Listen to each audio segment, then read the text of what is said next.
우상이 있다면 그것이 무엇이라고 생각하십니까? 수많은 사람들이 이 우상 앞에 무릎을 꿇고 있고 또 이 우상을 추구하고 있고 그리고 이 우상의 환상에서 벗어나지 못하고 있는 것, 그 우상이 무엇인 줄 아십니까? 그것이 바로 물질입니다. 물질은 이 시대 최고의 우상입니다.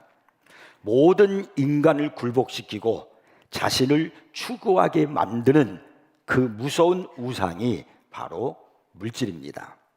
리처드 포스터 목사님은 돈은 영성의 척도가 된다라는 그런 말을 했습니다. 이 말은 돈의 배후에는 영적인 세력이 있다라고 하는 그런 의미입니다. 그러니까 신이 있다는 겁니다. 물질의 배후에는 신이 존재하고 있다는 거예요. 마태복음 6장 24절에 보면 예수님은 이런 말씀을 하셨습니다.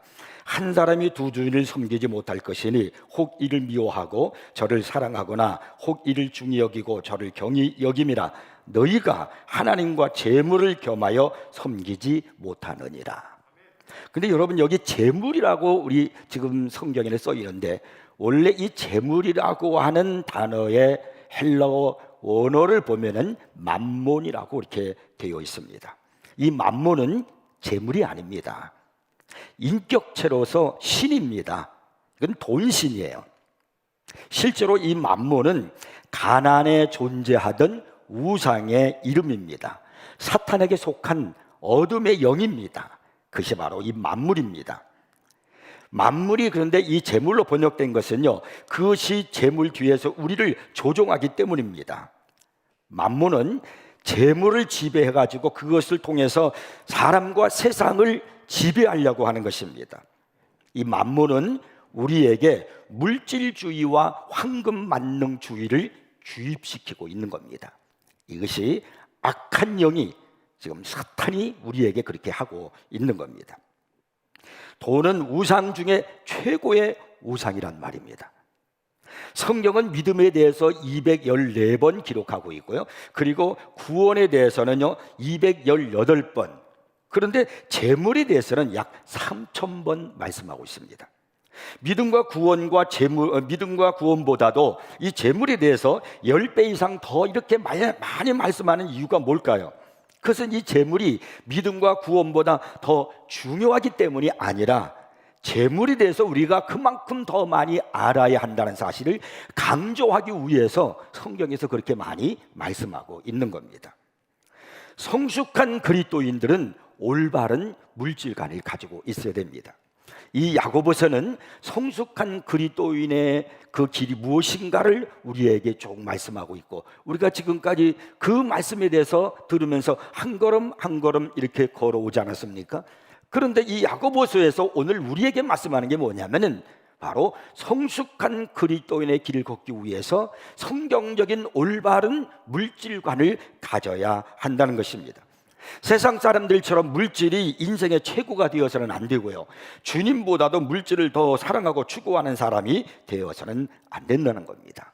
여러분 꼭 기억해야 될 것은 돈 문제는 영적인 문제라는 사실입니다. 자, 오늘 본문은 이렇게 시작을 하고 있어요. 들으라 부한자들아, 너에게 임할 고생으로 말미암아 울고 통곡하라. 이 말씀은 부한자들에 대한 경고의 말씀입니다. 자, 그렇다면 부자는 모두 하나님의 심판의 대상입니까? 그렇지 않습니다. 성경은 무조건 부유한 자를 정죄하지 않습니다. 그럼 본문에서 말씀하는 이 부자는 어떤 사람을 말하냐면 그릇된 방법으로 부자가 되어지고요, 그리고 그 재물을 얻은 것을 잘못된 방법으로 행사하는 사람, 바로 그런 사람을 오늘 성경에서 지금 말씀하고 있는 겁니다. 이런 사람을 가지고 뭐라고 그러냐면 물질주의자다, 이렇게 말하는 겁니다. 이 물질을 그들의 인생에서 가장 중요한 목표로 삼거나 또 가치관으로 삼는 사람, 바로 그런 사람을 오늘 경고하고 있는 겁니다. 성경은 이런 사람들을 향해서 우리에게 오늘 뭐라고 말씀하고 있는가? 오늘 성숙한 그리스도인의 길을 걷고자 하는 우리 참 성도들에게 바로 물질주의자들을 향해서 가르치는 성경의 그 말씀이 무엇인가 하는 것을 오늘 배우기를 원합니다. 첫째가 바로 뭐냐면 물질을 어떻게 얻는가 하는 것입니다. 자, 오늘 이제 4절을 보니까 본문 4절에 이제 이렇게 이제 말씀을 해요. 보라, 너희 밭에서 추수한 품꾼에게 주지 아니한 삭시 소리 지르며 그 추수한 자의 우는 소리가 만군의 주의 귀에 들렸느니라. 다시 말씀을 드립니다. 성경은 부자가 되는 것을 정죄하지 않습니다. 문제는 바로 뭐냐면 어떤 방법으로 내가 물질을 소유하게 되었고 어떻게 해서 내가 부자가 되었는가, 이게 중요한 거예요. 이 4절 말씀은 잘못된 방법으로 부를 축적한 그 부자들에 대해서 경고하고 있는 말씀입니다. 정당하지 못한 방법으로 재산을 긁어 모은 그런 사람을 두고서 우리 성경은 경고의 말씀을 하고 있는 겁니다. 정당하게 뭐 장사를 한다거나 또 사업을 한다거나 그래서 이유를 남기거나 아니면 또 유산을 물려받는다거나 뭐 이렇게 돼서 부자가 된 것이 아니라 다른 사람들에게 설명할 수 없는 방법으로, 그러니까 예를 든다면은 그것이 부정축제일 수도 있겠고요, 자기의 권력을 이용해 가지고 돈을 뜯어내는 방법일 수도 있겠고, 요즘 우리 사회에 큰 문제가 일고 있는 투기 같은 것, 바로 그런 것이 또 있겠죠. 어떻든 정당하지 못한 방법으로 재산을 모아서 부자가 된 것, 그것을 말하는 겁니다. 오늘 성경 같은 말씀을 통해 보면은 이런 이야기입니다. 품삯 같은 경우에 그 당시에는요 1년 가까이 주지 않는 겁니다. 일을 시켜놓고서 1년 동안 품삯을 주지 않는 겁니다. 이런 사람의 입장이 어떻겠습니까? 그들은 하루하루 벌어서 먹고 살아가는 사람들입니다. 그들에게 1년이라는 기간은 너무나 긴 기간입니다. 실컷 일하고서는요 돈을 당장 못 받으니까, 받을 것이 있지만 못 받으니까 어떻게 해요? 일단은 빚으로 사는 겁니다. 근데 이 빚은 이자가 늘어난단 말이에요. 눈덩이처럼 자꾸 이자가 늘어나고, 그래서 점점 더 어려워지는 것입니다. 근데 성경은 무엇이라고 말씀하고 있느냐면요, 주지 않는 품삯의 소리를 지르고 있다는 거예요. 지금 이 품삯이 주지 않아서 돈을 주지 않았는데 그 품삯이 소리를 지르고 있다는 겁니다. 그리고 추수한 자의 우는 자의 소리가 하나님의 귀에 들리고 있다는 겁니다. 돈을 받지 못해서 일을 하는데 정당한 대가를 받지 못해서 어려우니까 하소연할 거 아니에요? 한탄할 거 아니에요? 그 소리를 하나님이 듣고 계신다는 겁니다. 그러므로 우리 그리스도인들은 어떻게 이 물질 관리를 해야 되냐면요, 할 수 있는 대로 줄 것이 있으면 먼저 주시고요, 받을 것이 있으면, 할 수 있으면 천천히 받으십시오. 그러면요 그런 자비의 소문도 주님의 귀에 들리게 될 것입니다. 성경은 여러 곳에서 하나님의 백성들이 어떻게 물질관을 가지고 살아야 하는가 하는 것을 말씀하고 있는데, 신명기서 24장 14절 15절 말씀 보니까 이런 말씀을 기록하고 있어요. 곤궁하고 빈한한 품꾼은 너희 형제든지 내 땅 성문 안에 우고하는 객이든지 그를 학대하지 말며 그 품삯을 당일에 주고 해진 후까지 미루지 말라. 이는 그가 가난함으로 그 품삯을 간절히 바람이라. 그가 너를 여호와께 호소하지 않게 하라. 그렇지 않으면 그것이 내게 죄가 될 것임이라.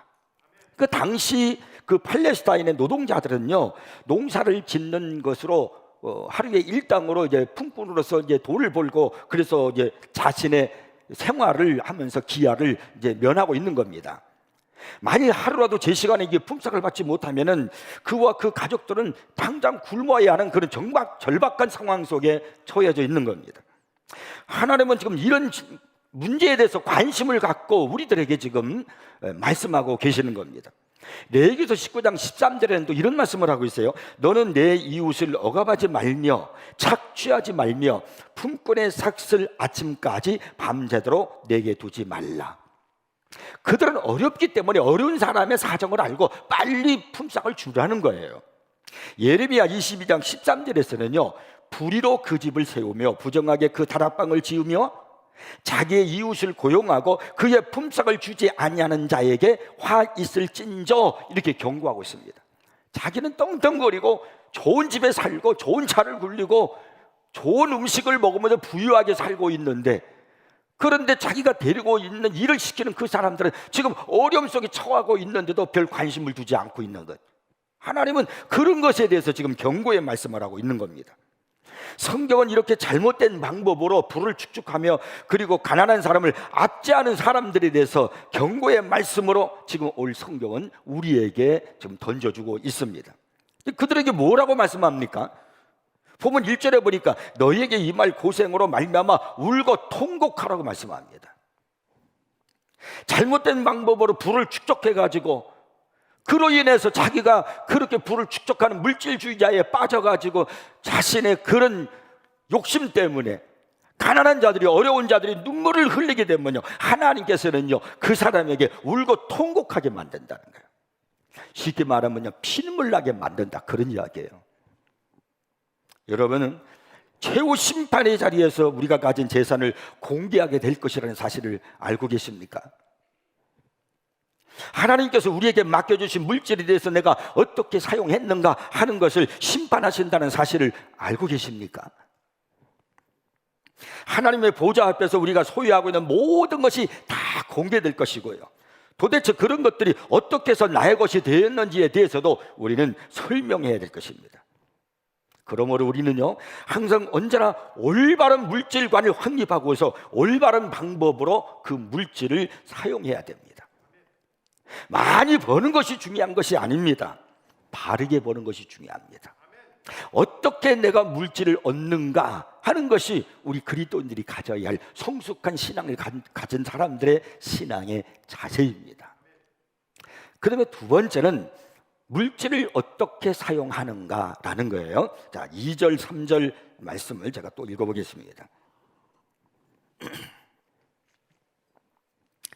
너희 재물은 썩었고 너희 옷은 좀먹었으며 너희 금과 은은 녹이 슬었으니 이 녹이 너희에게 증거가 되며 불같이 너희 살을 먹으리라. 너희가 말세에 재물을 쌓았도다. 여기 말씀 보니까 재물이 썩었고 옷이 좀먹었다 이렇게 말씀하는데 이 말씀의 의미가 뭘까요? 이것은요 재물을 사용하지 않았고 옷을 사용하지 않았다, 그런 말씀입니다. 근데 또 뭐라고 말씀하냐면요, 은과 금도 녹슨다는 거예요. 은과 금이 어떻게 녹슬 수 있습니까? 사용하지 않으면 은과 금도 녹이 쓴다는 겁니다. 무엇이든지 사용하지 않으면 녹이 슬게 되어 있어요. 내가 머리를 사용하지 않잖아요. 뇌를 사용하지 않으면 내 뇌도 녹슬어요. 이 몸을 사용하지 않잖아요. 그럼 몸이 녹이 슬게 되어 있어요. 세상의 모든 것들은 사용하지 않으면 녹이 슬게 되어 있어요. 그래서 가지고만 있고 자꾸 쌓아만 놓으면 그것이 행복한 줄 아는데 그렇지 않습니다. 결국은 녹이 슬게 되어 있어요. 내가 하나님 앞에 보면은 다 녹슬었어요. 다 없어져 버렸어요. 예수님은 이것을요 마태복음 6장 19절에서 이렇게 말씀을 하십니다. 너희를 위하여 보물을 땅에 쌓아두지 말라. 거기는 좀과 동록이 해하며 도둑이 구멍을 뚫고 도둑질하느니라. 왜 사람들은 자꾸 재물을 쌓아두는 것을 인생의 행복으로 목표로 삼고 살아갈까요? 왜 그럴까요? 돈을, 재물을 많이 쌓는 것, 물질을 많이 쌓아두는 것을 인생의 행복이고 성공으로 생각하는데 왜 그럴까요? 오늘 성경 3절 끝에 보니까 그 이유를 말씀하는데 이렇게 말씀해요. 너희가 말세에 재물을 쌓았도다. 이 말씀의 의미가 뭐냐면 다른 성경 번역을 보니까 이렇게 해석을 해놨어요. 너희가 말세를 위하여 재물을 쌓았도다. 그는 자신의 마지막을 위해서 그렇게 한다는 겁니다. 가진 것이 없으면 불안하기 때문에, 그래서 나중을 대비해서 아무것도 쓰지 않고 가지고 있기만 하는 거예요. 자꾸 쌓아놓는 거예요. 하나님을 의지하고 하나님이 내 인생을 책임져 주시는 것이 아니라 재물을 의지하는 거예요. 물질을 의지하는 거예요. 그래서 물질을 자꾸 쌓아놔야 내가 마음이 편안하거든요. 내가 인생이 행복해질 것 같거든요. 그래서 자꾸 쌓아놓는 것이 행복이고, 그리고 그것이 인생의 성공인 줄 알고 쌓아놓는 그런 것으로 인생의 만족을 누리며 살아간다는 거예요. 근데 그 결과가 뭐냐면 아무것도 남는 것이 없어요. 그 사람의 손에 들어간 모든 재물이 옷이나 뭐 돈이나 그 모든 것들이 다 녹이 쓸어버린다는 겁니다. 칼빈은 말하기를 말세의 재물을 쌓는 것은 자신에게 임할 형벌을 쌓는 것과 같다라는 그런 말을 했습니다. 여러분 자신을 한번 돌아보십시오. 내가 쌓아놓기만 하고 재물을 사용하지 않고 모아놓는 것으로 내가 재산이 얼마다, 그것으로 내 자신의 인생의 행복을 누리려고 하고 있지는 않은지요. 자식에게 물려주려고 그런다고요? 네, 어느 정도 뭐 필요하겠지요. 그러나 여러분, 자신에게 물려받는 것이, 그것이 물질이, 그 자식이 그걸 많이 물려받아서 행복할 것이라는 생각은 여러분 착각입니다. 자식에게 정말로 물려줘야 될 것은요, 좋은 믿음하고요, 좋은 정신을 물려주는 것이 중요합니다. 재물과 옷, 금과 녹이 녹슬면 어떻게 된다고 이렇게 말씀합니까? 이 녹이 너희에게 증거가 되며 불같이 너희 살을 먹으리라고 우리 성경이 이렇게 말씀합니다. 종이가 불이 탈 때 어떻게 됩니까?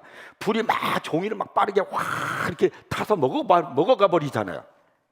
이와 마찬가지로 녹이 사람의 살을 막 파먹어 간다는 거예요. 성경을 그렇게 말씀을 합니다. 그러면 내 온몸이 어떻게 되겠습니까? 그 몸 전체가 나병 환자처럼 막 녹으로 온몸이 막 뒤덮이고 곰팡이로 변해버리는 겁니다. 그러니까 영광의 몸이 되는 것이 아니라 녹슨 몸이 되고요, 결국 썩을 몸이 되는 것입니다. 최후의 심판대 앞에 딱 하나님 앞에 서 보니까 물질주의자들은 어떻게 되냐니까 철저하게 그 물질 때문에 하나님 앞에 심판자가 되고 파멸로 들어가게 될 것이라는 이야기입니다. 실제적으로 그때 당시에 많은 돈을 벌었다고 자부하던 이스라엘에 많은 부자들이 있었습니다. 야고보가 이 편지를, 이 야고보서를 쓰고 있었을 당시에 바로 이 말씀을 하고 있을 때, 그때 많은 사람들이 이렇게 부유를 누리고 그것을 재산으로 삼고 행복인 줄 알고 그러고 살아가고 있었어요. 그 수단과 방법을 가리지 않고 돈을 많이 이렇게 벌어들인 거예요, 삭개오처럼. 그런데 불과 이 편지를 쓴 지 100년을 넘기지 못해서 10년을 넘기지 못해서 주 70년에 로마의 티토 장군에 의해서 예루살렘 성이 완전히 함락이 되어서 그들이 가지고 있었던 모든 재물들이 다 약탈당하고 말았습니다. 여러분 기억하십시오. 여러분 인생을 정말 행복하게 믿음으로 살려면 올바른 성경적 물질관을 확립하고 사셔야 됩니다. 디모데전서 6장 17절 18절 말씀 보면은 우리 그리스도인들이 어떤 물질관을 갖고 살아야 하는가 하는 것을 분명하게 말씀하고 있습니다. 내가 이 세대에서 부한 자들을 명하여 마음을 높이지 말고, 돈 많이 가졌다고 돈 있다고 마음을 높이지 말라는 거예요. 교만하지 말라는 거예요. 정함이 없는 재물에 소망을 두지 말고, 재물에 소망 두지 말라는 겁니다. 오직 우리에게 모든 것을 후히 주사 누리게 하시는 하나님께 두며, 재물에 소망 두는 것이 아니라 하나님께 소망을 두며 선을 행하고 선한 사업을 많이 하며 나누어 주기를 좋아하고 너그러운 자가 되게 하라. 이것이 성경이 우리에게 가르쳐주는 바로 그리스도인의 물질관에 대한 말씀입니다. 많이 나누어 주라는 거예요. 선한 일을 많이 하라는 거예요. 여러분 실질적으로 가난하고 어려운 사람들이 있어요. 많이 도와주십시오. 또 주님의 일을 위해서도 많이 쓰십시오. 주님의 몸된 교회를 위해서도 많이 헌신하십시오. 실제로 이렇게 산 사람의 이야기가 있습니다. 왕의 재정이라고 하는 제가 책을 한번 읽어봤는데, 그 책을 쓴 저자인 김미진 씨가 자신이 당한 일을 간증으로 거기다가 이제 글을 썼어요. 오래전에 그녀의 어머니가 중환병원으로 길병원에 이제 입원을 하셨습니다. 이제 뇌로 가는 혈관이 막혔고 심장으로 가는 혈관도 막혔습니다. 이 어머니는 쓰러져서 사람을 알아보지 못하는 겁니다. 그래서 그 딸에게 계속 내가 누구냐 고 묻는 거예요. 너 누구냐? 참 그런 모습을 보고 있는 그녀는 마음이 너무나 무너지는 것처럼 괴로웠다고 합니다. 마음이 너무나도 아팠다는 겁니다. 그녀는 어머니가 병들어 돌아가시면 안 된다고 생각했습니다. 왜냐하면 우리 어머니께서는 평소 가난한 자를 많이 도우시고 제물로 하나님의 일을 많이 한 사람이었는데, 시편 41편 1절에 보면은 가난한 자를 보살피는 자에게 복이 있음이요, 가난한 자를 보살피는 자에게 복이 있음이요 재앙의 날에 여호와께서 그를 건지시리로다 하는 그 말씀을 믿었기 때문입니다. 그분의 어머니가 응급수술을 받기 위해서 6인실 병실에 입원했는데, 같은 병실에 입원한 앞 침대 할머니에게 이제 말을 거는 겁니다. 예수 믿으세요. 그랬더니 그 할머니가 자기는 다른 종교를 믿는다고 말을 했습니다. 근데 이분이 이제 뇌로 가는 혈관도 막히고 심장으로 가는 혈관도 막혔으니까 이제 정신을 잃어버리니까 방금 한 말을 잊어버린 거예요. 그래서 그분에게, 그 할머니가 또 얘기를 해요. 예수 믿으세요. 그랬더니 그 말을 또 들었던 할머니가 안 믿는다니까요, 이렇게 화를 냈어요. 그러니까 어머니가 그 한 말을 또 잊어버리고 처음 하는 말처럼 예수 믿으세요, 또 이렇게 얘기했어요. 그랬더니 계속 그렇게 말했더니 이 할머니의 대답이 점점 작아졌습니다. 나중에는 이 할머니가 지쳤어. 알았어, 나 예수 믿을게요. 이렇게 이제 대답을 하면서 뭐라 그러냐면 손짓을, 옆 침대 할머니의 손짓을 이렇게 가리키네요. 그래서 순간 그분의 어머니의 눈이 이제 그 할머니에게로 이제 돌아갔습니다. 그러니까 모든 사람이, 그 병실에 있는 사람들이 다 들었을 거 아니에요. 이 광경을 지켜보고 있던 할머니가 손가락질을 하면서 쳐다보면서 이제 그 어머니가 그 할머니를 쳐다보니까 그 할머니가 기겁을 하면서 알아요, 나 예수 믿을게요, 이렇게 얘기를 하더라는 거예요. 그러자 그 다른 할머니로 또 전도가 이어졌어요. 그래가지고 그날 그 병실에 있는 모든 분들이 다 예수 믿겠다고 그렇게 말을 했다라는 거예요. 하지만 그녀는 마음에 조금도 기쁘지 않았다는 겁니다. 하나님께서 가난한 자를 돌보는 자가 병에 걸렸을 때 그 병을 고쳐주신다고 시편 41편에서 분명히 약속하셨는데 그 약속은 어떻게 된 것인가? 하나님은 사람처럼 약속을 취소하거나 변경하시는 분이 아니시는데 어머니가 이대로 돌아가셔야 한단 말인가? 이미 의사는 수술을 해도 완치될 가능성이 없다고 말했습니다. 어쩌면 생명이 위험할 수도 있다고 그렇게 말했습니다. 그녀는 잠을 잘 수가 없었어요. 그래서 그 시편 41편 1절 말씀을 붙들고 하나님 앞에 밤새도록 기도를 했습니다. 새벽 5시가 되자 응급수술을 하기 위해서 의사들이 분주하게 이제 움직이기 시작했습니다. 그때 어머니가 그녀를 보더니, 딸을 보더니 이제 말을 거는 거예요. 유진 엄마야, 너는 왜 병원에 있고 나는 왜 병원에 있니? 그녀가 깜짝 놀랐습니다. 어머니가 정신이 돌아온 거예요. 그래서 의사를 불렀습니다. 그랬더니 의사가 이것저것 그 어머니에게 말을 시키고 묻더니 CT와 MRI 검사를 해보자고 그렇게 이제 했습니다. 그래서 이제 어머니가 실려가서 몇 시간 후에 이제 의사가 오더니 말을 합니다. 밤새 무슨 일이 있었습니까? 뇌와 심장으로 가는 혈관이 다 뚫렸습니다.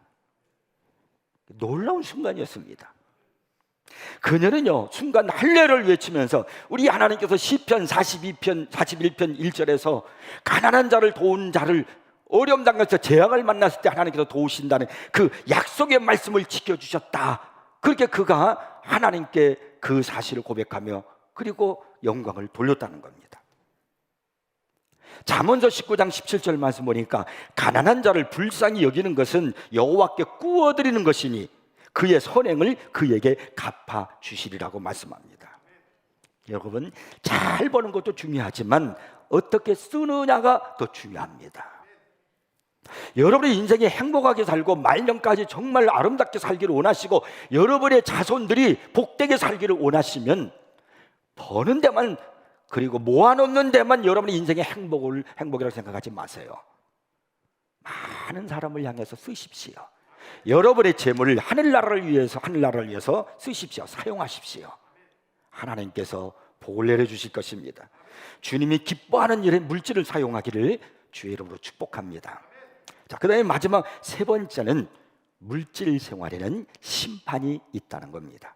자, 그 말씀이 바로 5절입니다. 성경이 이렇게 말씀해요.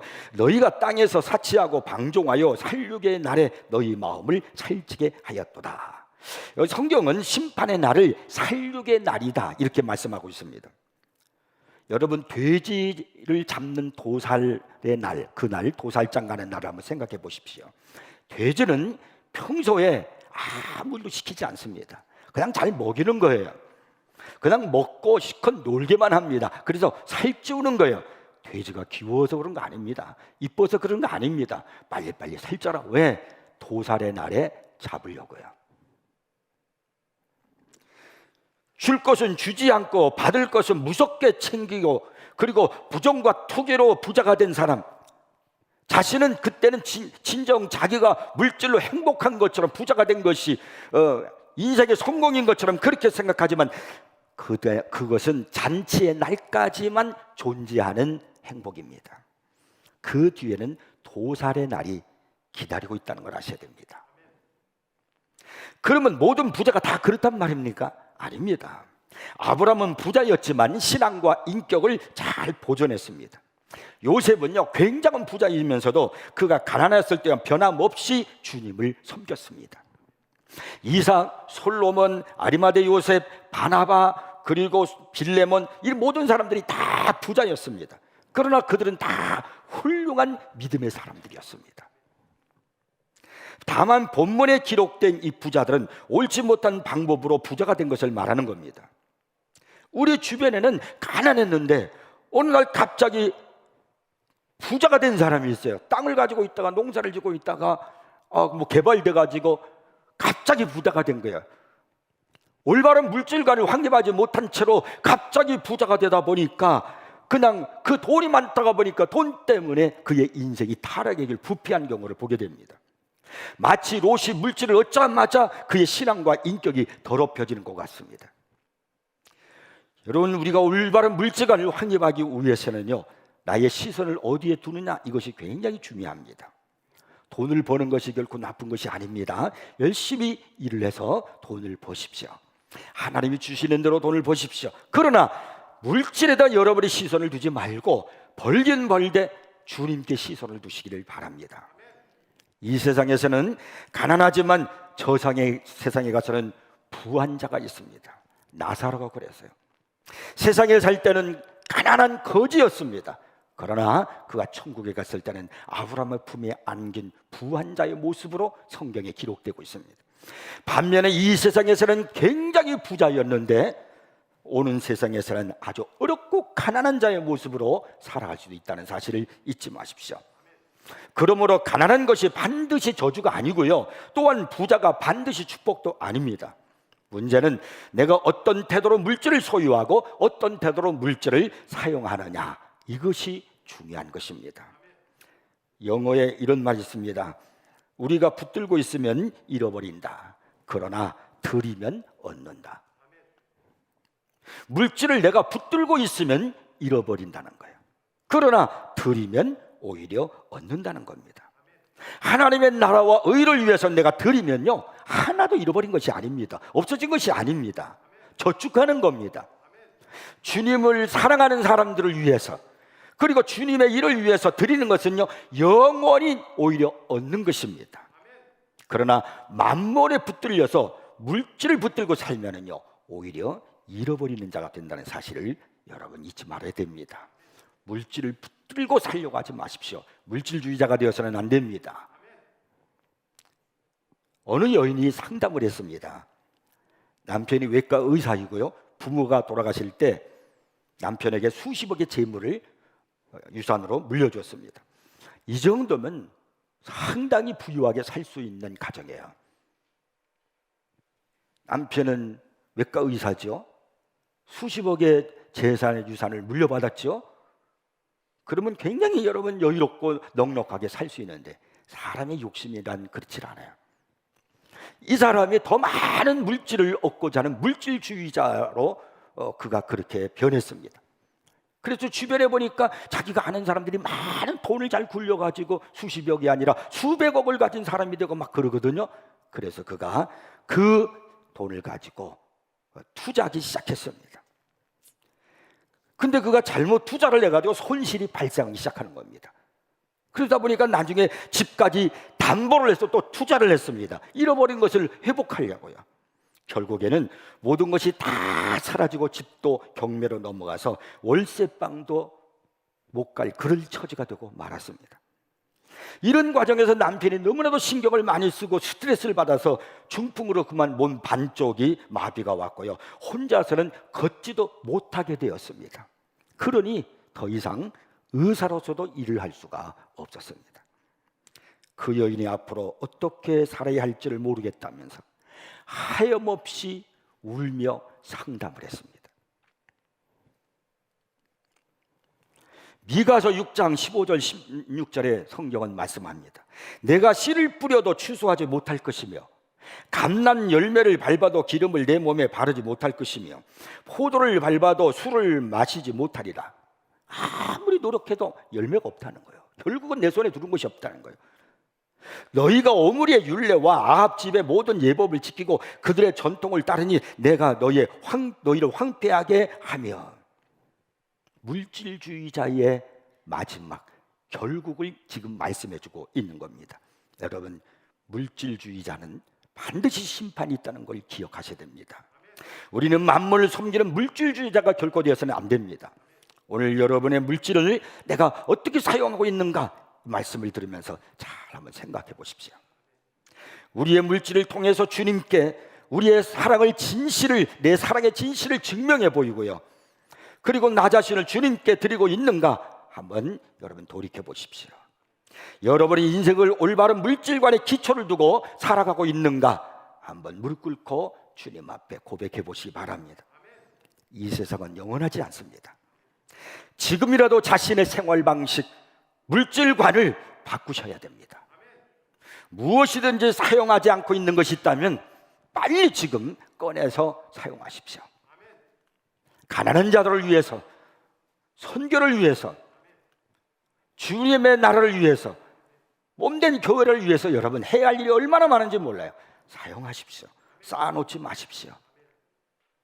많이 주신 것은 많이 사용하라고 하나님께서 내게 주신 거예요. 많이 내게 주셨으면 거기에 대한 책임을 하나님이 물으실 것입니다. 내가 많이 사용하면 하나님은 계속해서 부어주실 것입니다. 교회에 헌금할 것이 있으면 여러분 인색하게 하지 말고 풍성하게 하나님 앞에 하십시오. 하나님은 그 손을 보시고 그 손에 더 많은 축복으로 안겨주실 것입니다. 남에게 자꾸 대접하는 일을 힘쓰십시오. 이것이 우리들이 해야 할 일입니다. 남을 위해서 그렇게 하는 것이 아닙니다. 나 자신을 위해서 자꾸 남에게 손을 펴서 도와주는 우리가 되기를 바랍니다. 여러분 잊지 마세요. 성숙한 그리스도인은 올바른 성경적 물질관을 가지고 살아가는 사람입니다. 자, 지금까지 우리가 야고보서 1장부터 쭉 말씀을 생각해 왔어요. 이제 야고보서 후반부에 들어가면서 우리에게 말씀하는 게 뭐냐면 물질관에 대해서 말씀합니다. 이 문제를 우리가 분명하게 정립하지 아니하면 이 물질관에 대해서 확실하게 신앙적인 것으로 내가 확립하지 아니하면 늘 나는 흔들리는 사람이 되고 맙니다. 갈짓자의 신앙생활을 할 수밖에 없어요. 소망이 없는 삶이 됩니다. 하나님 앞에 가서 하나님께로부터 칭찬 듣는 여러분이 되시고요, 여러분 자신과 후대의 축복된 인생으로 살기 위해서 분명한 물질관을 갖고 살기를 주의 이름으로 축복합니다. 기도하겠습니다.